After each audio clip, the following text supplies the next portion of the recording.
hey, I want to do this. But someone who is very close to you may say, I do not see that in you. Because they have already written you off. They have looked at your past. They have looked at their experience of you or their own past experience of someone like you. And they say, for what I believe you to be, for what I believe your capability is, I don't think that's for you. Hey peeps, I'm Rick Roberts, and this is Rick Roberts Life, the podcast where we talk about my faith, my thoughts, my life. And today is Thursday Thoughts, and my thought for you today is, are you haunted by the naysayers? Now, what tends to happen is that people will see you, and they will try to put you in a box. It doesn't matter who they are, it doesn't matter how long they've been with you. They will see you, and they will try to put you in a box because people like to have it where things are in a category where they can say this is this and that is that. And so when they see you, they're going to try to say you are this or you are that. As you live your life, as you come more into who you are, you're going to realize that there are things that you want to do in this life, and you're going to say, hey, I want to do this. But someone who is very close to you may say, I do not see that in you. Because they have already written you off. They have looked at your past. They have looked at their experience of you or their own past experience of someone like you. And they say, for what I believe you to be, for what I believe your capability is, I don't think that's for you. And these words coming from someone that is so close to us, someone that we care about, that we trust, can be very damaging, and they can also haunt us as we move forward. And so for some of you, this has just happened. Like, this is fresh. You had come to a realization that you were doing this for a period of time in your life and you want to do something else, and you find that this new idea sounds really appealing. And as you look at what it will take for you to become this, as you look at your skill set now and what you can do to get there, you get excited about it. You say to someone that you trust, you know what, I think I'm going to go down this particular route. What do you think? And they may laugh at you. They may say, you know what, I hear what you're saying, but do you really think that you're capable of this? Or maybe this isn't the best time for you right now. Or they'll use some other excuse to try to dismiss this new dream that you have. That is the nicest, lowest level that you can get it. Sometimes it can come across very harsh where they just completely laugh in your face and they just full out insult you and say, look, you need to get real. This is not meant for you. You can't do that. Look at who you are. You can't do that. As you hear this, as it hurts you, do not let this come inside and take root. It's funny, I was talking to a friend of mine last week about this, about how, sometimes the most hurtful things come from the ones that are closest to you. Like, could be your husband, could be your wife, could be your mother, could be your father, brother, sister, even your best friend. They can blindside you with just some very painful and crushing things that they believe about you. And as you hear this, it really hits home because you trust them and you respect what they say so much. And for them to say this to you, it feels as though they are crushing you, that they're betraying your trust, that you believe in so much in what they say, and they see you in such a way that is so wrong, so not you. As you hear this, it feels as though your world is falling apart and that you are being suffocated. And as you go and you live your life, when you reflect on these words, it can almost cripple you and paralyze you, where you feel powerless to move forward. When Jesus was doing great things and changing people's lives, his family came knocking on the door, hearing that he was possessed by a demon.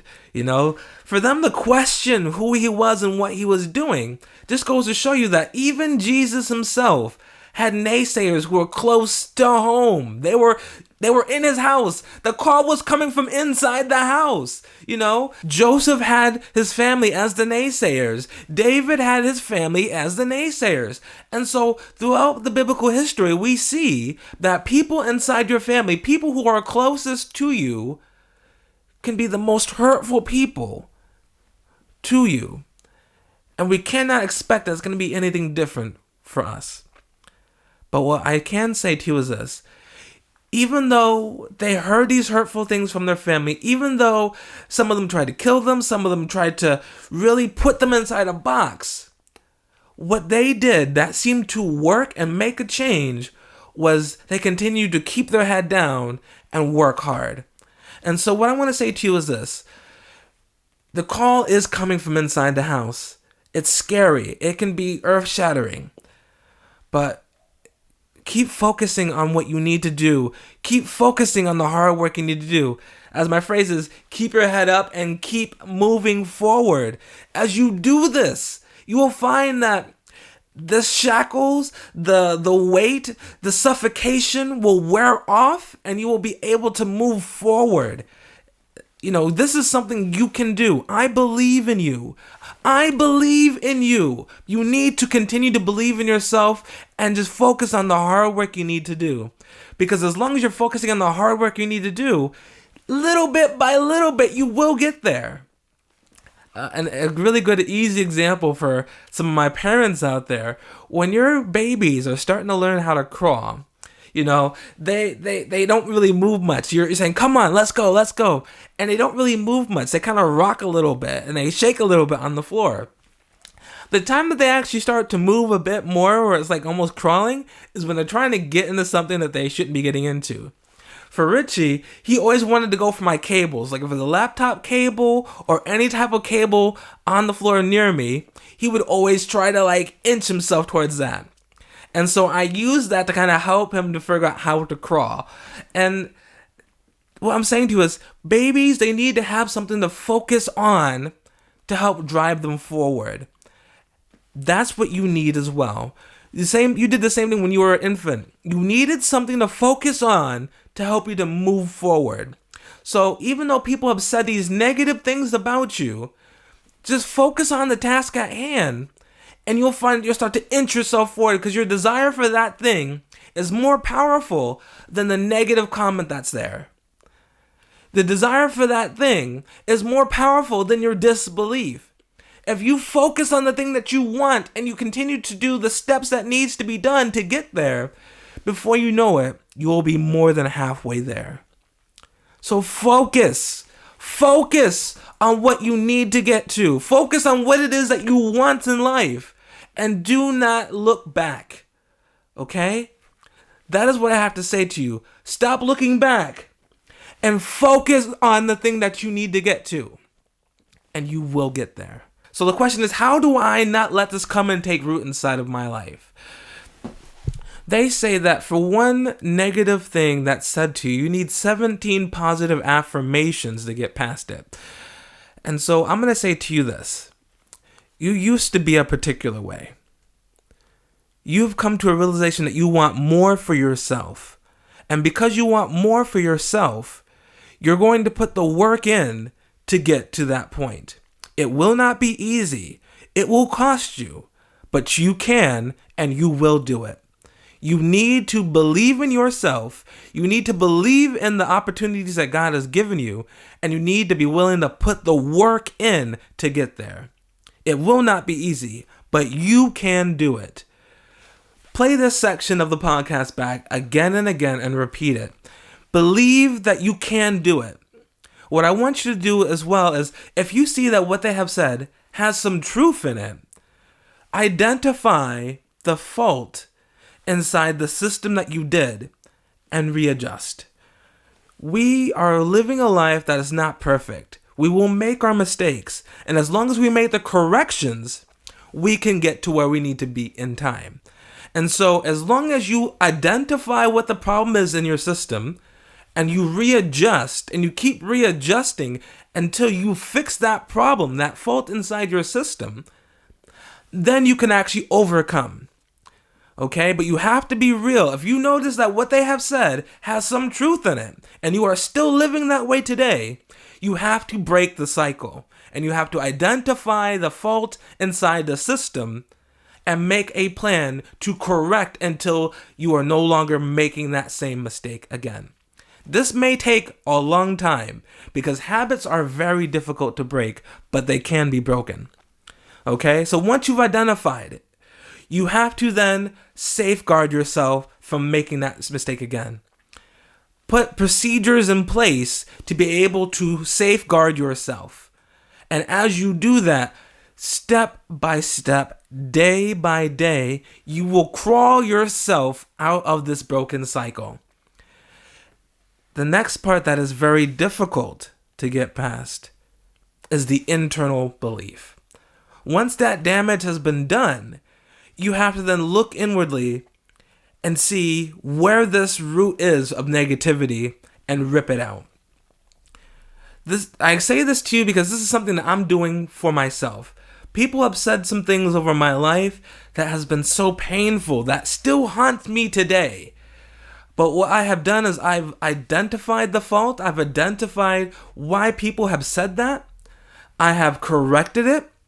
And I have taken step by step, day by day. I have wrestled with it, persevered with it, to be able to come out of that towards the direction of where I believe I am called to be. And so I'm sharing this with you. Identify where that root is and bring your reality to it. Look at it and say, it was said that I was this.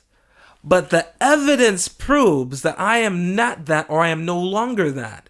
Because this happened this long ago. It could be yesterday, it could be 5 years ago, but I have this evidence here. I have these procedures here to prove that I am not that person, and I do not have to be that person anymore.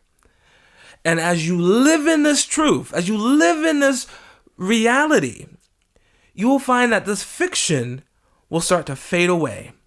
But you have to continue to focus on the new direction and to stop looking back here.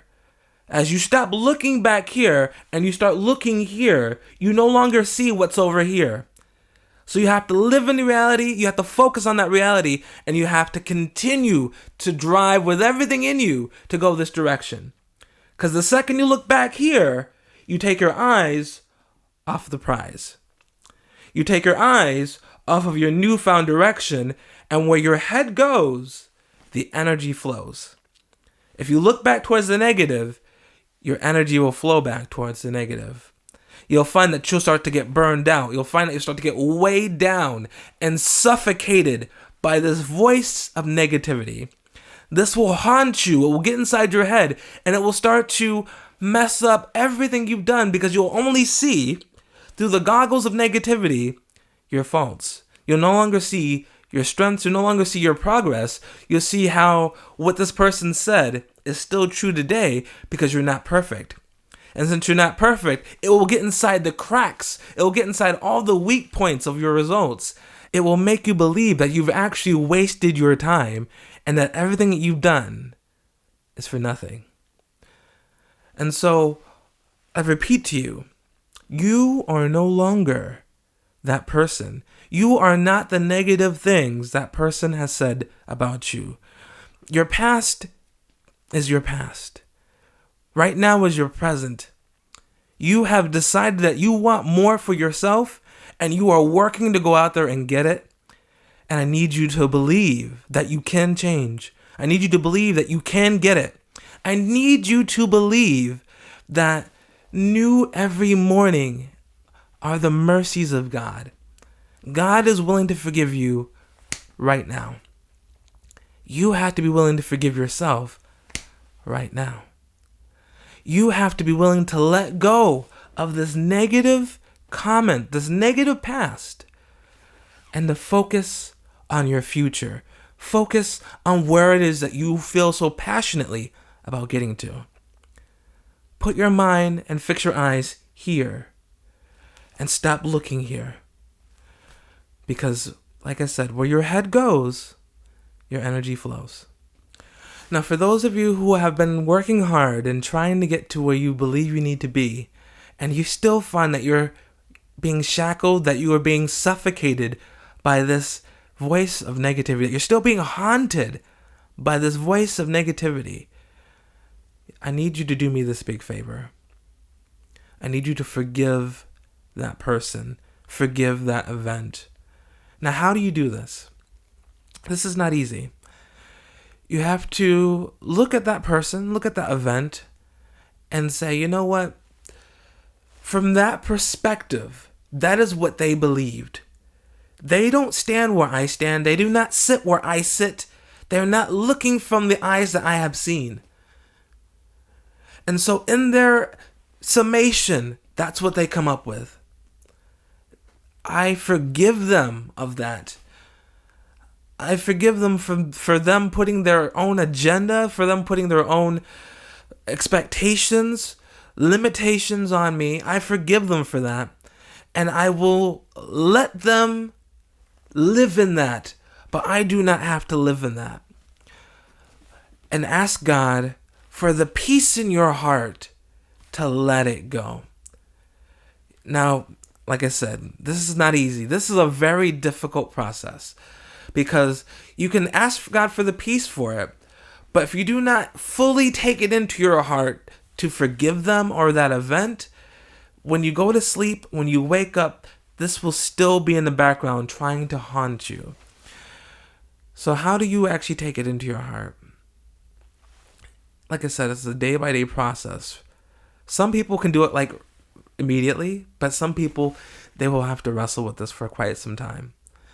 But you have to genuinely believe that the person loves you, or genuinely be willing to forgive that person's limited vision. You have to be very secure in who you are as a person. Be very secure in the direction that you're going into. And that's the other big side of it. When you feel secure in where you are and where you're going, you're then able to have more peace against the naysayers, because you understand that they don't see what you see. You understand that their vision is not your vision. And so they're going to see something different. They're going to want something different, but you have the peace to say, you know what? I understand you want this. I want that. I'm going to go for that. And I'm going to let you have whatever it is you think you need to have, but I'm going to go for what I know is right for me. Build security in that by saying, I'm okay if you don't agree with me. I'm okay if you do not like what I've said. Just because you don't agree with me doesn't mean that I'm wrong, doesn't mean that I have to change, doesn't mean that I'm less of a person. It just means that you do not fully understand what it is that I need in my life to get to where I need to go. So I'm willing to let you be blind to your thoughts, and I'm going to put my head down, and I'm going to work hard, and I'm going to get to where I need to get to. And when I finally get there, then you will understand what it is that I was saying the whole time. Some people, they just have limited vision and they can't see it. And you have to realize that that's okay. God gave you your vision for a reason. And so, be secure in your calling. Be secure in who you are and where you want to go. Now, like I said, this is easier said than done. And the other way that I can recommend you do this is literally just taking it one step at a time. Just focus on the work that's in front of you, one thing at a time. And as you do that, as you're so caught up in what you're doing, you're going to get ground, because you are moving inch by inch, step by step. And the next thing you know, you've gone a mile. And when you look back, who you were was such a distant memory, because you've been so busy just focusing on what you need to do. And that's what I'm saying. You need to really lock into your focus. You really need to lock into what you're doing and be so busy and preoccupied with what you're doing that the words that this person has said doesn't matter, because your mind is so filled with what you're doing. That helps for you to be able to take your mind off of these negative things and for you to move forward. It's so important that you do not need the validation of those around you. You do not need the love of those around you to be able to get to where you need to be, because like I said, sometimes it never comes. Sometimes you have to stand on your own. And regardless if you stand alone or stand in a crowd, you have to be able to reach out and get what is important to you and what you have been called to do. You will not always be the popular one. You will not always stand where everyone wants to stand. Sometimes you have to stand alone and move this mountain. But the good news is, you can do this. You are capable. You need to have patience. You need to be willing to work and continue to learn to be able to get to where you need to be. Find the faults in your pattern. Find the faults in the cycle and correct the cycle. Correct the patterns. Keep making your adjustments until you get there.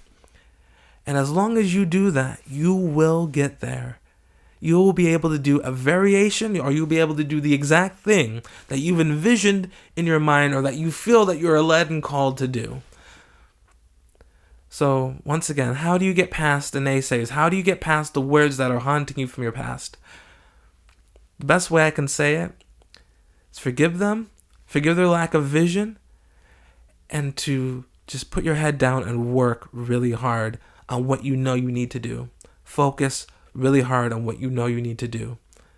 And when you're not working, try to focus on those you love. Focus on those around you. Focus on those who are giving life to you. If anyone is sucking life from you, distance yourself. You need to protect yourself at all times. Because the better you are, the more protected you are, the healthier you are, the more you can pour out to others. But if you're constantly being drained upon, if no one's feeding back into you, and you feel like you're on life support, you can't help anybody. So if someone is sucking the life out of you, distance yourself. If you say, oh, well, they're my landlord, I live with them, whatever, you need to sit down, make a plan to deal with this pattern of behavior that is sucking the life out of you, and safeguard yourself. That is priority number one. Because if it's happened once, it's going to happen again. And if it keeps happening, you can identify the pattern and you can make the corrections you need to get out of that situation, or to safeguard yourself in the situation so that way you do not have to be consumed by it. Okay? It's doable. You can do this. You can do this. I know it's hard, but you can do this. You do not have to be haunted by the words of the past. You do not have to be haunted by the naysayers. You need to put your head down and focus on the work that needs to be done and truly hit that. Forgive them of what they said. Forgive them of their limited sight. Lean on God, because God has given you work to do, and ask Him for strength and continue to work at hard with everything in you. And then focus your attention on those who love you, those who you love, those who make life worth living, and pour out to them and rest and recover as well. And as you do these things, inch by inch, step by step, mile by mile, you will realize that you've gone leaps and bounds from who you used to be, and you're now closer to the person that you want to be. And that is how you help get rid of the words that are haunting you by the naysayers. I'm Rick Roberts, and you stay classy. Bye.